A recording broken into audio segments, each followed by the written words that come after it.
Ranjana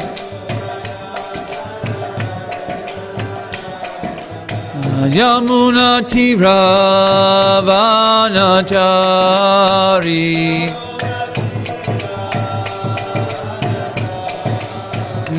Jaya Radha Madhava Kunjabiyari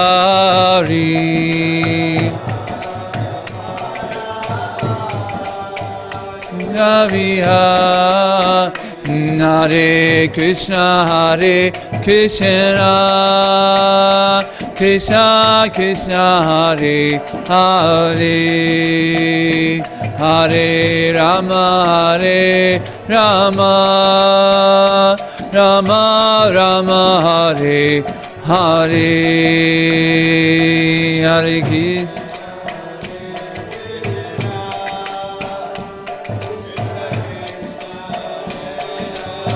Hare Hare Hare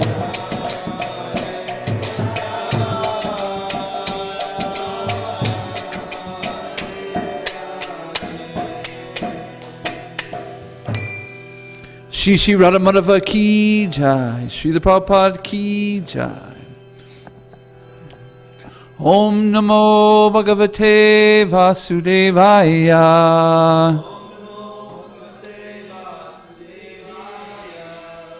Om Namo Bhagavate Vasudevaya. Om Namo Bhagavate Vasudevaya.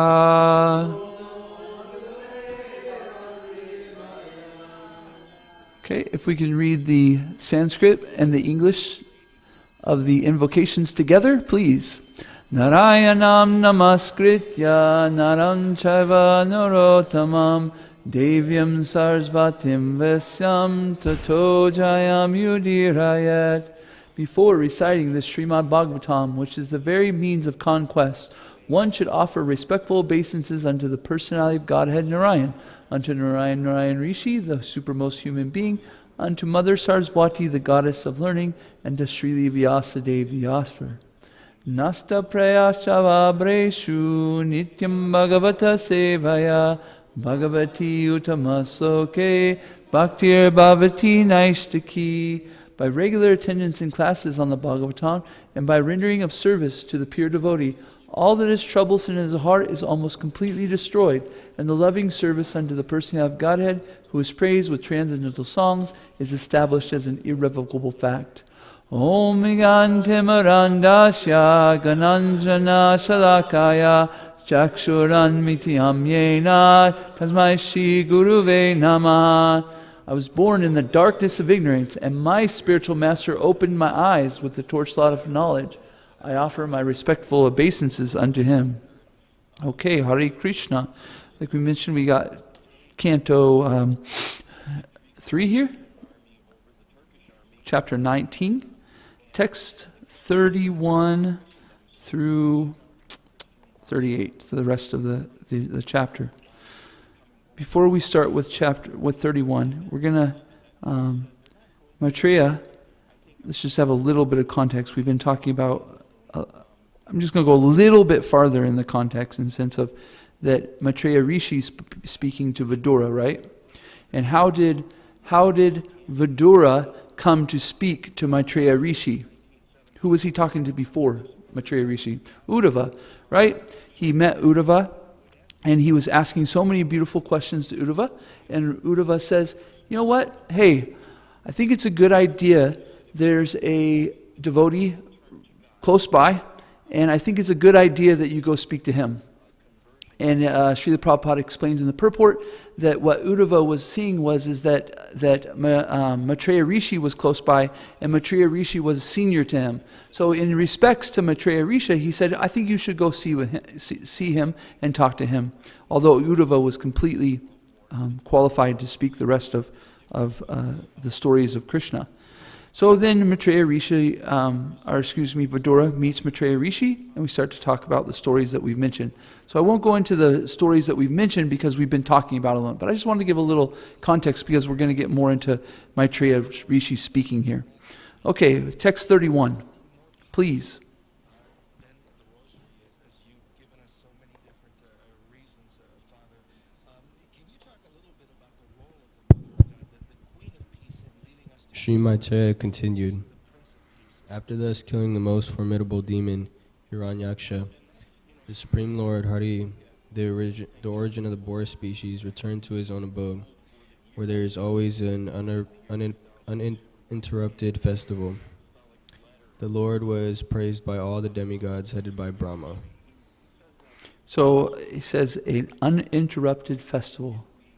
So basically, it's not too much different than the Hare Krishna temple, right? You get up, chant, sing, dance, eat, do it again, and do it again. Jai. Okay, next verse, please. Maitreya continued, my dear Vidura, I have explained to you the personality of Godhead, coming down as the firstborn incarnation and killing in a great fight a demon of unprecedented powers, as if he were just a plaything. This has been narrated by me as I heard it from my predecessor's spiritual master. This starts to get a little bit into our theme, right? In this last part, he says, this has been narrated to me as I heard it from my predecessor spiritual master. Okay, next one. Sri Sutta Goswami continued, my dear Brahmana, Chata Vidura, the great devotee of the Lord, achieved transcendental bliss by hearing the narration of the pastimes of the Supreme Personality of Godhead from the authoritative source of the sage Kausharava Maitreya, and he was very pleased. Again, a little bit to the theme right here, right? Hearing from the right source. We're hearing that Vidura is hearing from the right source, Maitreya, because Maitreya has heard it correctly. And it said that not only is it necessary to have the right teacher, but it's also necessary to have the right student. So when this right student and the right teacher come together, now we've got like a good opportunity for learning. Okay, let's move forward, please. What to speak of hearing the pastimes of the Lord, whose chest is marked with Srivatsa, people may take transcendental pleasure even in hearing of the works and deeds of the devotees, whose fame is immortal. And so what are those questions and what are those answers? What are the questions by the appropriate listener and what are the answers by the appropriate What are the questions by the appropriate asker or the student, and what are the appropriate answers by the appropriate teacher? Well, they're about the transcendental pastimes of Lord Sri Krishna. 35. Please. The personality of Godhead delivered the king of the elephants, who was attacked by an alligator and who meditated upon the lotus feet of the Lord. At that time, the female elephants who accompanied him were crying, and the Lord saved them from the impending danger. So the story is the king of the elephants was in trouble. He was being bitten by the alligator. And not to get too much in the story, but the point here is that Krishna is so merciful that even the animals can take shelter of Krishna. What to think of people who have some intelligence by how to think of him, how to understand him more. Okay, let's move on to the next one, please. What grateful soul is there who will not render his loving service to such a great master as the personality of Godhead? The Lord Hari can be easily pleased by spotless devotees who resort exclusively to him for protection. Though the unrighteous man finds it difficult to propitiate him. Okay, let's move on to the next one, please. I think we'll go back to this one at one point. O Brahmanas, anyone who hears, chants, or takes pleasure in the wonderful narration of the killing of Hiranyaksha, demon by the Lord, who appeared as the first boar in order to deliver the world, is at once relieved of the sinful activities, even the killing of a Brahmana. Mm. Next one. Yes, please. This most sacred narrative confers extraordinary merit, wealth, fame, longevity, and all the objects of one's desire. On the field of battle, it promotes the strength of one's vital organs and organs of action. One who listens to it at the last moment of his life is transferred to the supreme abode of the Lord, O dear Shaunaka. So devotees being attracted to Krishna's pastimes, they consistently and constantly want to hear about the Lord's pastimes. And so at the time of death, hearing them throughout their lives, they can't help but remember Krishna's pastimes. And this is the end of the 19th chapter of Canto 3. Okay, we'll move to our focus verse today, which is 33.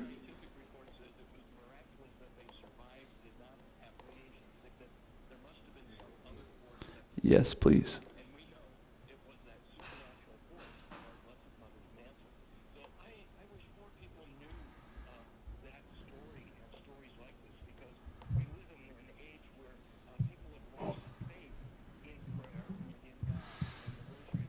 Okay. Sutta uvacha iti kasaravakyatyatam iti kasyaravakyatyatam asrutya bhagavat kataham Asrutya Bhagavat Katam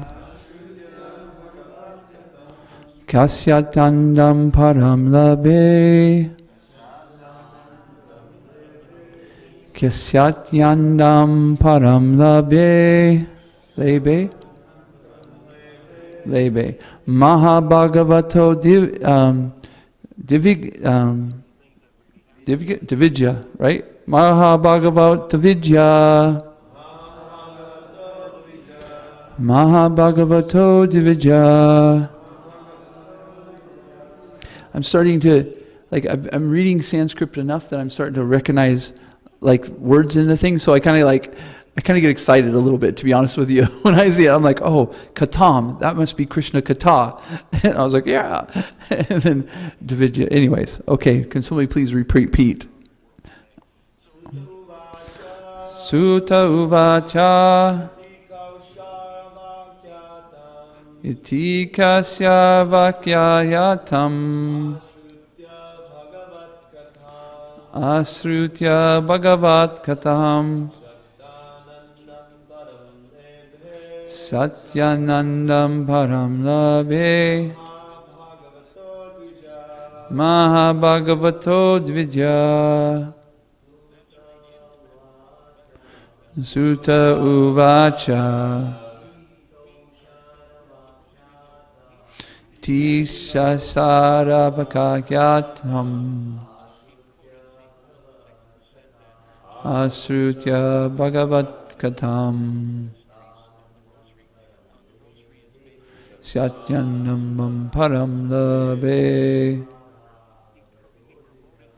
Mahabhagavato Divija Sutta Uvacha Iti kasyara vakyatam Asrutya bhagavat katam Satanandam param lebe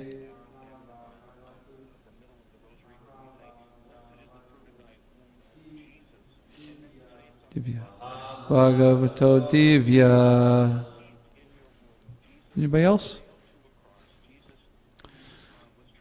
Okay, word by word together, please. Sutta Goswami Uvacha said, Iti thus, Kasarava from Maitreya, son of Kasara, Akyatam told, Asrutya have hearing, about Katam the narration about the Lord, Satya Vidura, Anandam bliss, Param transcendental, Lebe achieved. Mahabhagavata, a great devotee.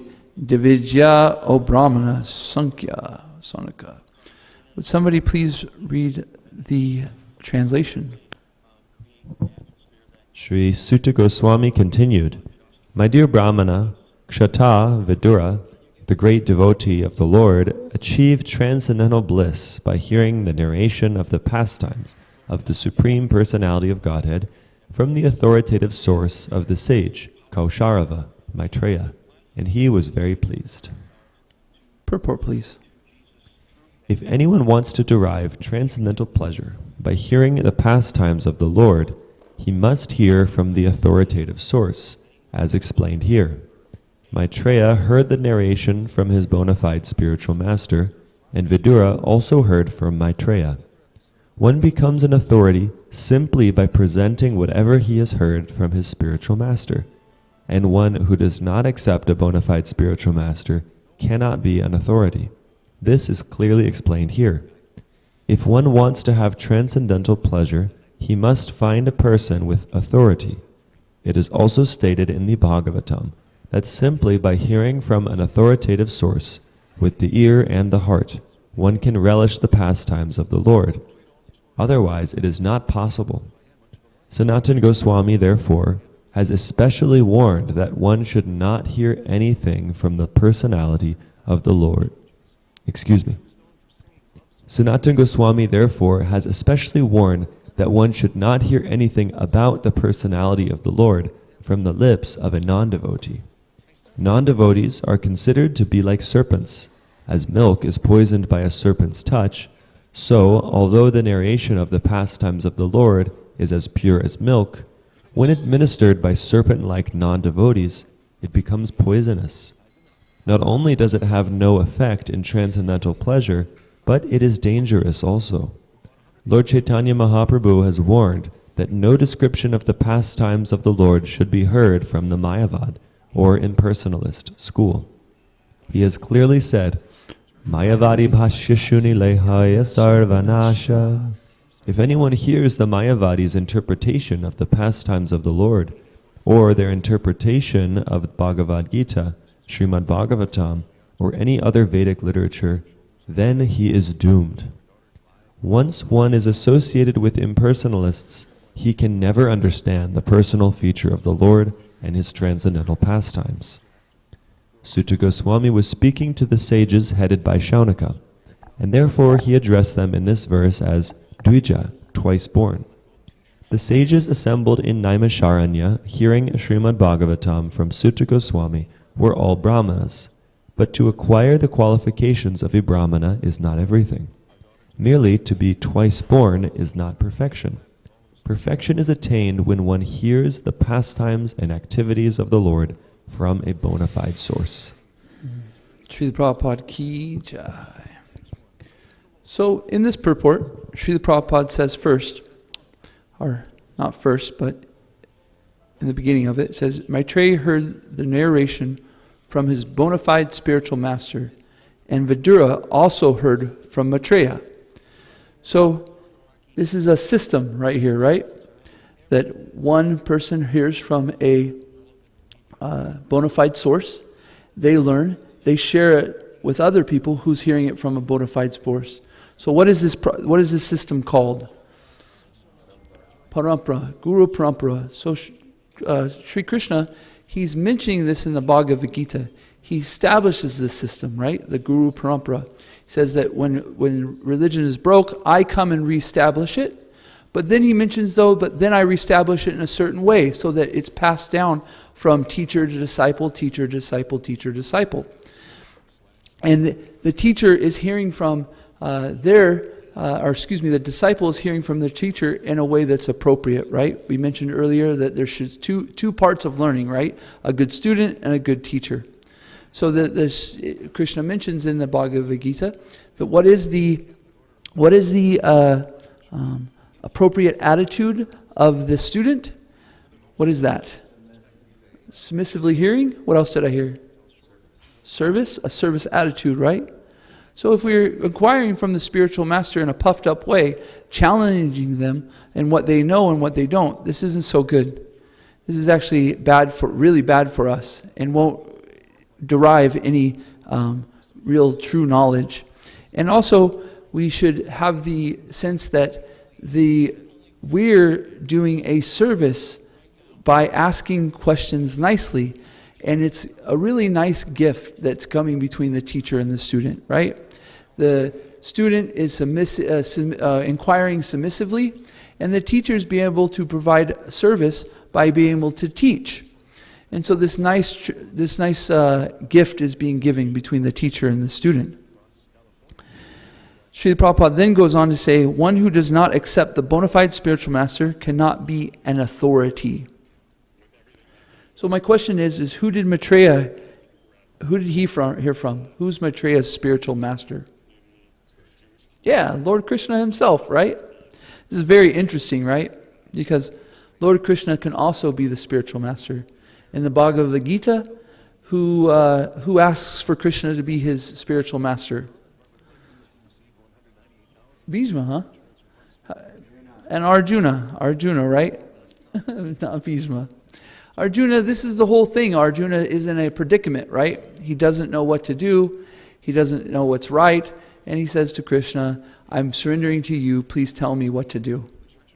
And Krishna takes up automatically, immediately, drops his relationship as a friend with Arjuna and takes up the role of the spiritual master. So we should understand when we're asking from authorities where they're getting their information from. This is important, right? Think about it like this. We go to university, right?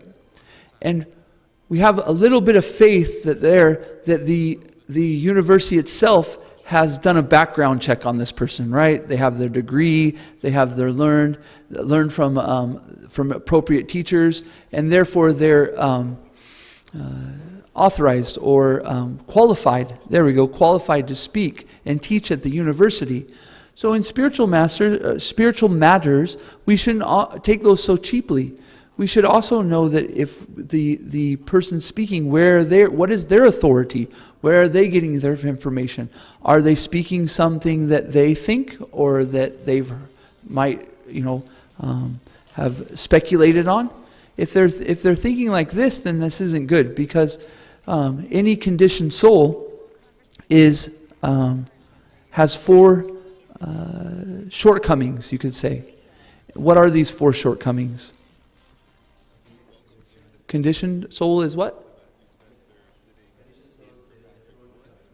They're prone to make mistakes. Sorry? Illusioned. They become illusioned. They have defective senses, and they have cheating propensity.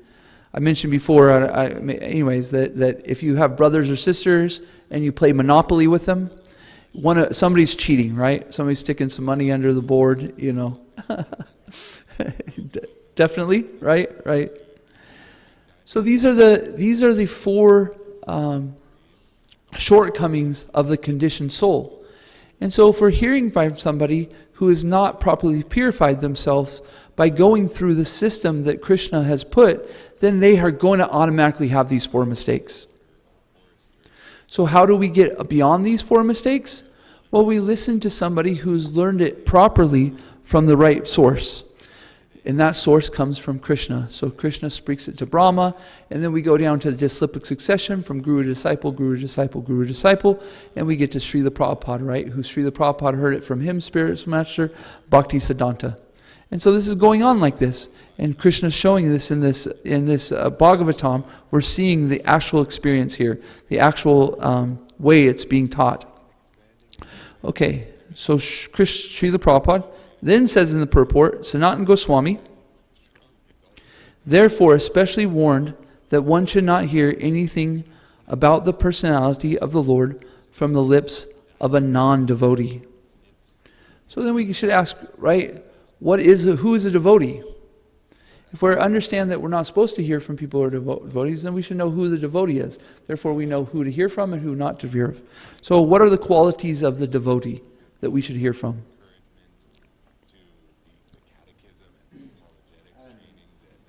Yes.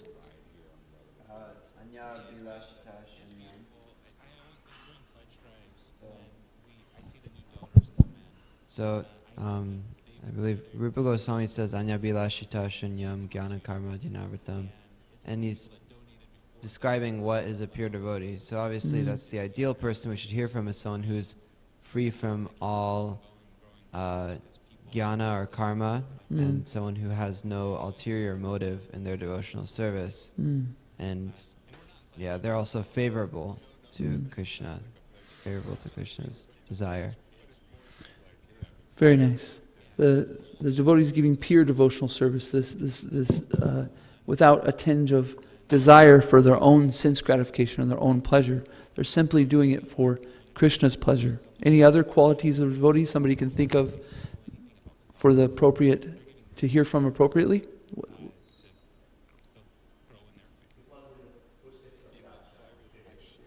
Yes, we talked about it, right? Guru Parampara, they heard from the disciplic succession, right? House. They're humble. So, what does that look like? So, the spiritual master is knowing that all of their good qualities and all of their learnings are coming from who? From their spiritual master. From their spiritual master, right? They're simply just speaking what their spiritual master said. I'm not making anything up. I've not heard anything that is that I'm producing myself. I've heard this from the spiritual master. So the devotee is naturally humble because they know that everything comes from the spiritual master that they're teaching, or everything comes from Krishna in the sense of what they're using. Any other qualities that we can think of? They're also loyal.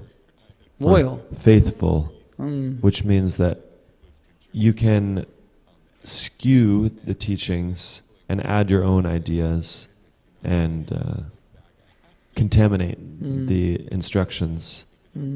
So you have to be loyal to your spiritual master in order to transmit the message properly. Interesting enough, how do we become loyal? We've talked about it just recently in this by rendering service, right? If you're building a relationship and you're serving each other, trust starts to build, right? You start to be able to, I can trust this person. I can, I become loyal to them, and even love develops if the service is done in the right attitude, right? I was thinking about how you mentioned that this loyalty is very interesting because that you can look at so many circumstances where the disciple or the person's learning isn't so loyal. They're actually coming from only their own self-interest instead of trying to learn in the proper attitude. For instance, in politics, often what you'll see is the disciple or the person who's, what do they call him, the intern? The intern is serving in the idea of, at some point I will take your job. This isn't the right attitude between a student and the spiritual master. The student is never trying to take the job of the spiritual master. Actually, they're always thinking, I will never be as good as my spiritual master. I will never be able to come up to his or hers qualities. And the spiritual master is constantly thinking, I'm teaching in a way that my disciples will do more than me. Because they want to see, naturally, their disciples do more. So this brings us to this point that Srila Prabhupada says, if anyone hears the Mayavadi's interpretation of the pastimes of the Lord, or their interpretation of Bhagavad Gita and Srimad Bhagavatam, or any other Vedic literature, then he is doomed.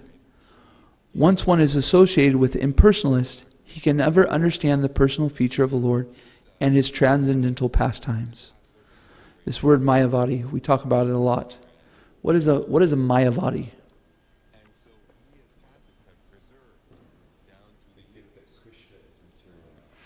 A Mayavadi thinks Krishna is material. So he's just, as you and I, he's taken a material body. What other understandings do we have of the Mayavadi? The supreme absolute truth is formless. And one can become God. This is kind of like the politician example, right? The impersonalists, the Mayavadi, when they take on the guru, actually there's a story of Srila Prabhupada. He's being helped up some stairs, or being helped up by one of his, what is it? Does anybody know? What is it? A hill? He's going up a hill that's like very steep, and one of his disciples gives them, Srila Prabhupada gives them his arm, and he helps Srila Prabhupada up the hill. And then once they get up the hill, Srila Prabhupada throws his arms off and says, I don't need your help anymore. And it's explained that Srila Prabhupada was explaining that this is the philosophy of the Mayavadi, because they're only using the Guru or Krishna to become Guru or Krishna. Once they've got what they wanted, you're nothing now.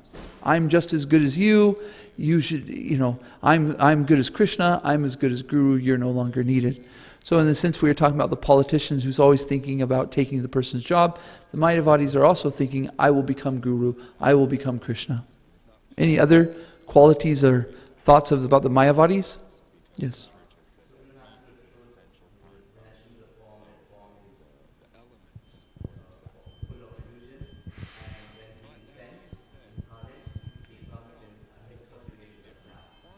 Okay, so I heard that Krishna, in Krishna's pastimes, when he comes down, he's illusioned himself.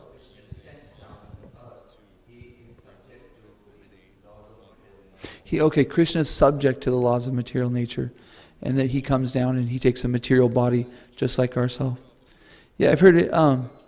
So also I've heard it explained that in our philosophy, we understand that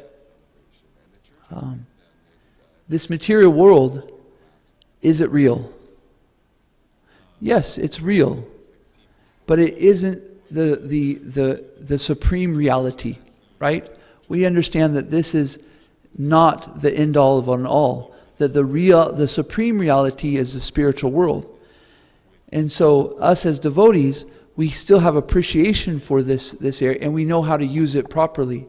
Whereas the Mayavadis thinking that this is just it is, they explain it's not even real, which it makes it so that the Mayavadi is simply using it for their own purpose. They don't see the purpose of the material world. That's what I'm trying to say. So the question would be, if this is the philosophy of the Mayavadi, then why shouldn't we hear from them about the pastimes of the Lord? Kind of comes self-evidence, right? When you start to hear about their qualities, right?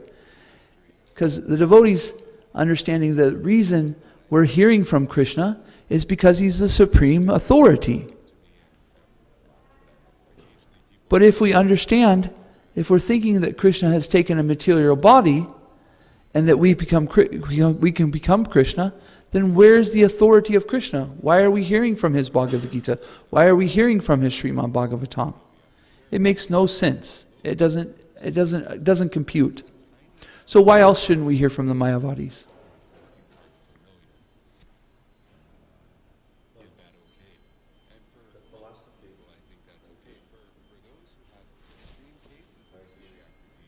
Hare Krishna. The philosophy doesn't make sense.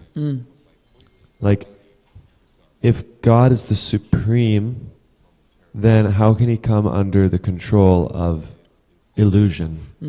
Because that would mean that illusion is superior to the supreme, which would mean that the supreme was never the supreme. So it just, things like this, when you look at the philosophy, it doesn't make sense. Yeah, Krishna says in the Bhagavad Gita, Aham sarvasya prabhavo mata sarvam pravartate. Everything emanates from me. So if everything emanates from Krishna, how can he be subject to his own emanations? That he's the supreme. It doesn't make sense also. So the thing about it though is that the danger of hearing from the impersonalist is that we have these experiences in this material world that are so hurtful. This material world is just kicking our bottom. What do I mean by that? I mean, just have a relationship. Try to have relationships, nice relationships in this material world. It's so difficult. So difficult. We can't help but think that we're the center, and that person's thinking we're center, and we butt our heads, and we go over and over. And then we do find some connection with that person, but then we can't find an ultimate connection with them, because that ultimate connection is with Krishna, but we're trying to find it, and we just keep on finding people that fall short of that expectation. And we fall short. And so this hurt keeps on hurting and hurting and hurting. And finally, what do? Forget this. Forget relationships. So the impersonalist philosophy is very predatorial. They know that you are getting hurt and getting your butt kicked over and over and over. Excuse my phrase. Anyway, getting kicked and kicked and kicked. And so they come and say, you know what? The reason why you keep on getting kicked is because relationships aren't really where it's at. Where it's at is nothingness, impersonalism. The energy of the Lord is the supreme, and then we're trying to have these relationships, and it's just awkward. So we should just go into an impersonal philosophy. But they have no understanding of the real reality, or the supreme, the spiritual world, the supreme reality. Because the devotee knows that the supreme reality, there are relationships going on nicely. There are people that are working together. There is bliss. There is complete happiness in relationships. So the devotee has heard from the right sources that about this supreme reality, the spiritual world, and they get to start to feel a taste. They get to hear that spiritual world, and they start to taste it. They start to say, you know, I want to know about that more. And they continue to hear from the proper source because they've heard it from. Excuse me. Okay, let me whoop. Go on. What I'm trying to say, or what I am saying is that we shouldn't become frustrated in this material world and start to think that there's no happiness in the relationships. There's no happiness like the experience that we're doing, because there's shortcomings in the material world. And so to go beyond that is to go to the spiritual world and understand that there are these relationships. I already repeated that, but what my point was is that we start to get a taste for those spiritual activities, those spiritual relationships through the authorized sources. From the spiritual master has heard it from the correct source. So I'm going to, actually, you know what? Excuse me. Let's see. Okay, I have a few more minutes here. So I wanted to talk about this and talk about Srila Prabhupada, and that he has learned this science, has learned this from the Guru Parampara, and he is the authority to hear from. And in his teachings, he's asking us also to become an authority. He's asking us to hear from this correct source, to hear from him, to hear his Srimad Bhagavatam, to hear his Bhagavad Gita, and learn it properly, to understand it, so that we can share it with others. As a matter of fact, if we could turn to the text 36 purport. This is where I was talking about, I think that we can come back to 36. I'd like to do this.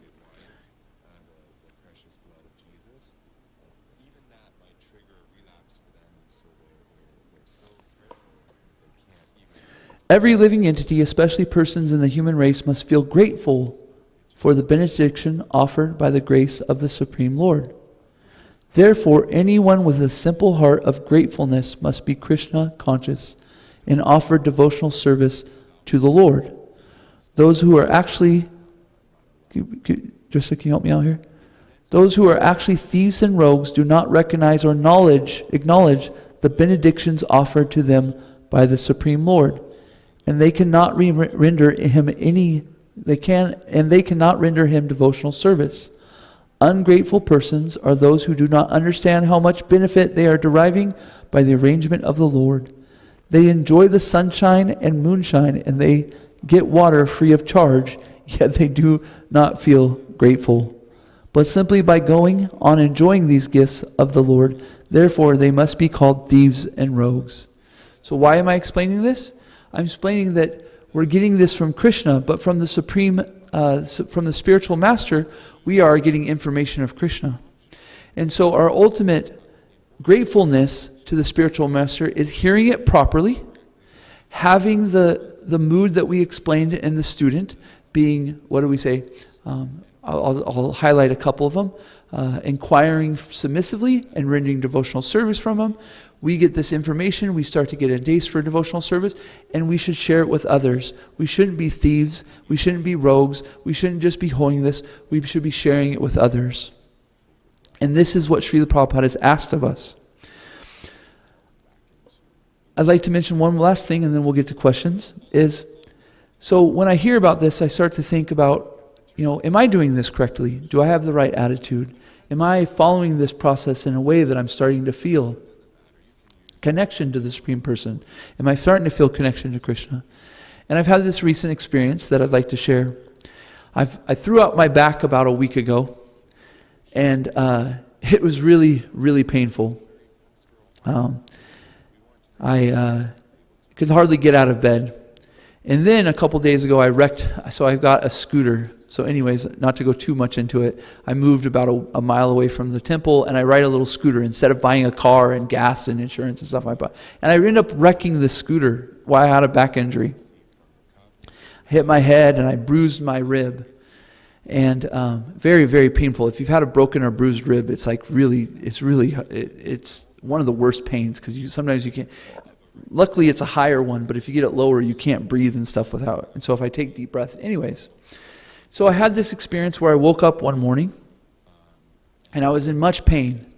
And I was about to text Drista here and say, hey, Drista, I'm not going to be able to make it. I need to rest. And I couldn't help but think, no, I need to go. I want to go. There's so much that I'm going to miss, and I want to experience this. And I'll tell you what, in my past, so many times I've had injuries or sicknesses where they do stop me from my duties. But because of Srila Prabhupada's mercy, at this moment I got enough just to be like, no, I'm going. In that middle of that text, I said, you know what? And I deleted and I pushed forward. And trust me, it was painful. But I started to think about it. Why am I pushing myself to go above and beyond what I normally would do? And it's because of Srila Prabhupada. Because every morning I'm so lucky that I get to hear from the Srimad Bhagavatam. I get to read it, and it says in the invocations verses that by reading this Srimad Bhagavatam daily, we start to get a taste for Krishna consciousness, and almost everything within our hearts that's bad almost is completely destroyed, and we start to So the Srimad Bhagavatam, so I can be honest with myself and say, okay, I'm getting a little taste. I'm not trying to say I'm there. I'm not trying to say I'm more than what I am. But I'm saying that I am, because of Srila Prabhupada's mercy, getting a little bit of that anxiousness to come. Where before in my life, I would have quit. I would have been like, nah, just forget it. Sleep in my bed. Sleep, So anyways, I'm going to open this up for questions and answers and comments, please.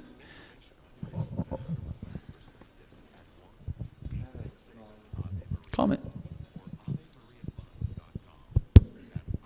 I've heard some devotees make this kind of case before and in some temples they have this very strict standard of who is able to lead kirtan, who is able to give class, who is able to cook, for example, and they have kind of the argument that the most advanced or the more advanced people should be the ones who are kind of leading the rest of the group, leading the rest of the kirtan or stuff like that. So I'm kind of wondering how, because it's almost saying something similar here, is that we should hear from those who actually have realization, hear from those. Yes. Yeah, and then when we have Nanda-Braja on the Vyasa sonnet, really, I'm just playing.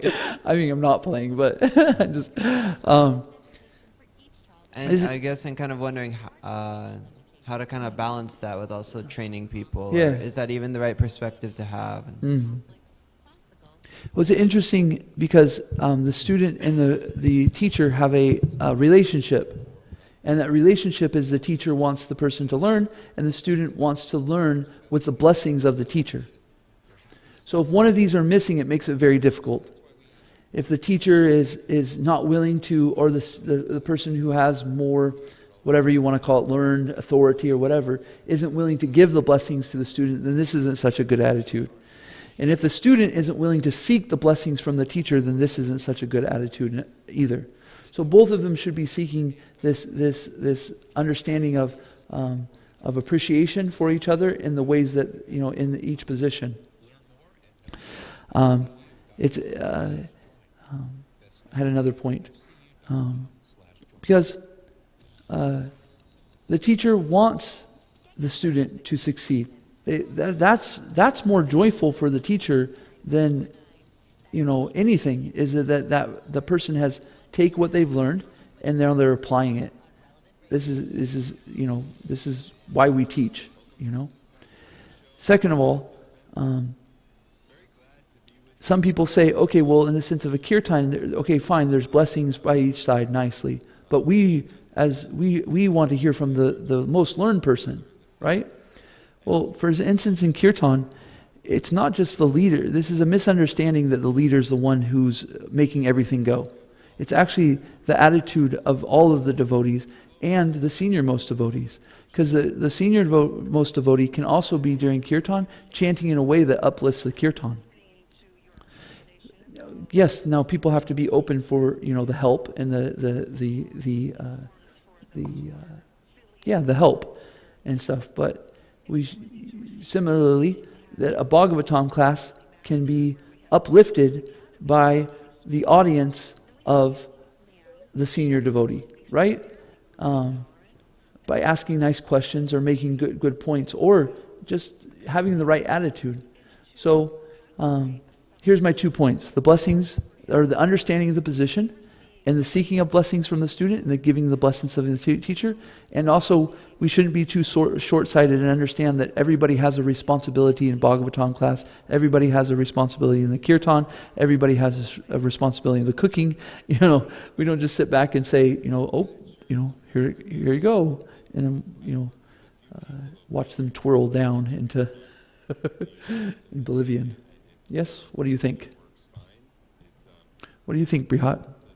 I wanted to add that if we have long-term vision, then the fact is, even the most charismatic kirtan leader, even the best class giver, will one day leave this world. And so maybe there's thousands of people who love to hear the kirtan and classes of someone. But then what about when they go? If they've never been trained to do it themselves, then there will be chaos. And so a real guru is one who makes other gurus. Or a word that's going around now is succession planning. So just thinking about the future, what will happen once the leader goes, and preparing in advance by empowering those who are not yet leaders to train as leaders. Yeah. So basically, if we only give the most experienced person the leadership opportunities, then those who are less experienced won't learn. And then when the experienced person goes, the others will have to scramble and struggle. Yeah. We're trying to make Guru Parampara of kirtans. Yes, very nice. Any other questions or comments? Thank you, Brihat. I had a question, if nobody has anything. I was wondering if you could speak on service attitude. We were hearing that we need to be submissive and have a service attitude. I've heard this term, okay, service attitude. It means I should do service. But maybe you can elaborate more. What does it look like for someone to have a service attitude? Srila Prabhupada says in the Nectar of Instruction, the attitude of the devotee is dependent on the advancement of the devotee is dependent on their attitude. So this attitude is so important. What's a service attitude? Is that humility that you're actually speaking about. The humility that nothing is ours, everything is Krishna's, and so therefore I'm going to use it in the proper. I might not, even if we're students, I might not know how to use it, but I'm sure open to, and I'm going to ask questions, and I'm going to try. I'm going to try with my sincerity to use it in the proper way, and then I'm going to inquire from the guru or from our seniors. Hey, I keep on failing in this way. Can you please help me? So the service attitude comes with trying to. It said the biggest room in the world is a room for improvement. So our service attitude is not sometimes so much thinking about quantity; it's about the quality of how to keep on churning, keep on understanding it, getting deeper and deeper and deeper into our quality of our service. So this attitude is nice. This humility, sincerity, and the desire to do better, keep getting better, keep on getting better.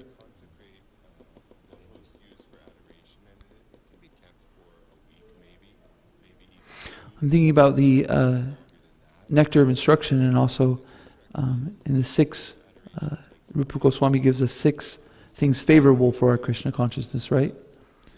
And one is enthusiasm, and Srila Prabhupada defines enthusiasm is endeavor with intelligence. So we don't just run around, we don't just throw things around, we don't just, sometimes you get into a just doing things mode, right? No, we should endeavor with intelligence. And that intelligence we understand is that we're doing it for Krishna. Next is confidence, right? We should have confidence that Krishna will help us in our service. So we're thinking about it, we're using our intelligence, and we also at the same time know that Krishna will give us the intelligence about and that confidence to keep doing that service. And then we have patience, because sometimes we need to learn our lesson. We need to, Krishna's the ultimate teacher, so sometimes the lesson is gone through, is part of the lesson is the endeavoring through it, the going through it. This is Vigan, right? Actual realized knowledge, right? Vigan, right? We have Jnana, which is knowledge, and Vigan, which is the realized knowledge. There's a cool story about this. Bhaktivinoda Thakur was a judge, and in the first 5 minutes of any trial, he would write down the verdict and put it off to the side. And his deputy, or the person there, one day asked Bhaktivinoda Thakur, why don't you? I see that you write down the judgment in the first 5 minutes, but then it can be days or hours before you tell them. He goes, why? He goes, because they have to go through the process. Who would take my verdict if they didn't go through the process? So how can we learn what Krishna is teaching us if he just tells us? No, we need to go through the process. We need to go through it. And so sometimes we have to be patient, because in the process is the learning also, not just the end result, right, that we talk about, It's through the process. So these 3 things are very good for a service attitude, is being enthusiastic, confidence, and patience. Very, boom. Okay, that is 8:35. If there's any other questions, we have Prashadam, and we can talk about it then. Okay, Srimad Bhagavatam ki jai, Srila Prabhupada ki jai, Gaura Pramanande, Vanche Kalpatarubhyascha, Kripa Sindhu Vyevacha, Patitanam Bhavibhyo, Vaishnavibhyo Namo Namah, Antikoti Vaishnava ki jai.